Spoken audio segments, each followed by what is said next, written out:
Hello दोस्तों, आज हम बात करेंगे साधन पाठ के 43वें सूत्र के बारे में। और इस सूत्र में महर्षि पतंजलि ने नियम के तीसरे भाग तप के बारे में बताया है। और उन्होंने कहा है कि जब हम तप का अभ्यास करते हैं तब उससे किस तरह के परिवर्तन देखने को मिलते हैं। तो देखते हैं साधन पाठ का 43वां सूत्र। साधन पाठ का 43वां सूत्र है कायेंद्रिय सिद्धिर शुद्धि क्षयात तपसा। अब अगर हम शब्दों का विच्छेद करेंगे और इनका अर्थ समझेंगे तो सबसे पहला शब्द जो कायेंद्रिय लिखा हुआ है, इसमें दो शब्द हैं। पहला शब्द है काया और दूसरा शब्द है इंद्रिय।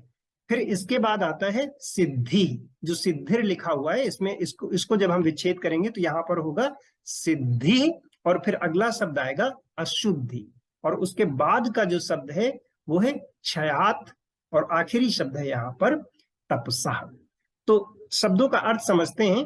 काया का अर्थ होता है शरीर, जो हमारी बॉडी है, इसी को काया कहा गया है। इंद्रिय, इंद्रिय में क्या आता है कि हमारी जो इंद्रियां हैं, ज्ञान इंद्रियां और कर्म इंद्रियां। और फिर इसके बाद का शब्द है सिद्धि। सिद्धि का अर्थ होता है सिद्धि प्राप्त होती है। और फिर आगे क्या कहते हैं अशुद्धि। अशुद्ध क्या है? जो इम्प्योरिटीज हैं, जो शुद्ध नहीं है, उनका क्या हो जाता है? क्षयात। क्षयात का अर्थ होगा कि जब क्षय हो जाने से या नष्ट हो जाने से। और आखिरी शब्द है तपसा। तपसा का अर्थ हुआ कि जो तप के परिणाम है या तप का अभ्यास करने से ये चीजें होती हैं। तो पूरे सूत्र को अगर हम एक साथ देखेंगे तो इसका अर्थ होगा कि तप के अभ्यास से या तप से अशुद्धि क्षयात, अशुद्धियों का क्षय हो जाता है या अशुद्धियां नष्ट हो जाती हैं। और फिर क्या होता है? काया और इंद्रियों की सिद्धि हो जाती है। तो सूत्र का यही मतलब है कि जब हम तप का अभ्यास करेंगे तो सारी अशुद्धियां दूर हो जाएंगी और मन, शरीर या शरीर और इंद्रियों की सिद्धि प्राप्त होगी। यहां पर एक बात समझने लायक ये है कि जब कहते हैं कि काया यानी शरीर और इंद्रियों की सिद्धि प्राप्त होती है, तो सिद्धि का मतलब ये नहीं है कि हमारे पास कोई मैजिकल पावर आ जाएगी कि हम उंगली उठा देंगे बिजली निकलने लगेगी। ऐसा कुछ नहीं होने वाला है। काया और इंद्रिय की सिद्धि का अर्थ ये है कि हमारे जो शरीर और मन में अशुद्धियां भरी हुई हैं, ये खत्म होकर हमारा शरीर भी स्वस्थ हो जाएगा और मन भी हमारा पवित्र हो जाएगा। क्योंकि जैसे जैसे हम तप का अभ्यास बढ़ाते जाएंगे, अब तप क्या है? तप होता है द्वंद्वों को सहन करना। या इसको ऐसे समझ सकते हैं कि कैसी भी सिचुएशन हो वो हमें अफेक्ट नहीं करनी चाहिए। कि सिचुएशन कैसी भी हो बट रिस्पॉन्स हमारा हमारे कंट्रोल में होना चाहिए। इसका मतलब ये हुआ कि जैसे हमें कोई कुछ कहता नहीं कि हम उससे लड़ाई करते हुए घूमे। और साथ ही ऐसा भी नहीं है कि अगर कोई हमारी थोड़ी तारीफ कर दे तो फिर हम उसी में खुशी से फूले नहीं समा रहे हैं।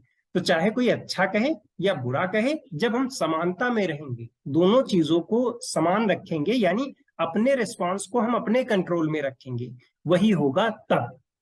और जब इसका अभ्यास करेंगे तब क्या होगा? तब हमारी अशुद्धियों का क्षय हो जाएगा। अशुद्धियों का क्षय कैसे हो जाएगा? साइंस भी कहती है कि आज के टाइम पर ज्यादातर प्रॉब्लम साइकोसोमैटिक है। साइकोसोमैटिक का मतलब ये होता है कि जो मन और शरीर से संबंधित है, यानी जो हमारे मन में चल रहा है उसका डायरेक्ट असर हमारे शरीर पर पड़ता है। और मन में अगर हमारे गुस्सा भरी हुई है, घृणा है किसी के प्रति, नफरत है, ईर्ष्या है, अगर इस तरह की भावनाएं हैं, बदला लेने की भावना है, तो इसका डायरेक्ट असर हमारे शरीर पर पड़ता है। जब हम बहुत ज्यादा तनाव लेते हैं तब शरीर हमारा बीमार हो जाता है।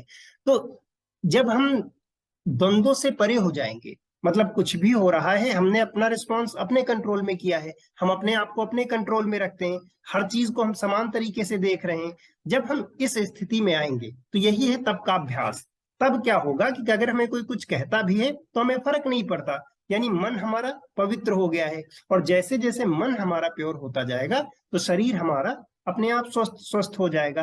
तो यही है काया और इंद्रिय, यानी शरीर और इंद्रियों की जो सिद्धि है, इसी को कहा गया है कि हमारा मन पवित्र है, हमारा शरीर स्वस्थ है। और ये होगा कैसे?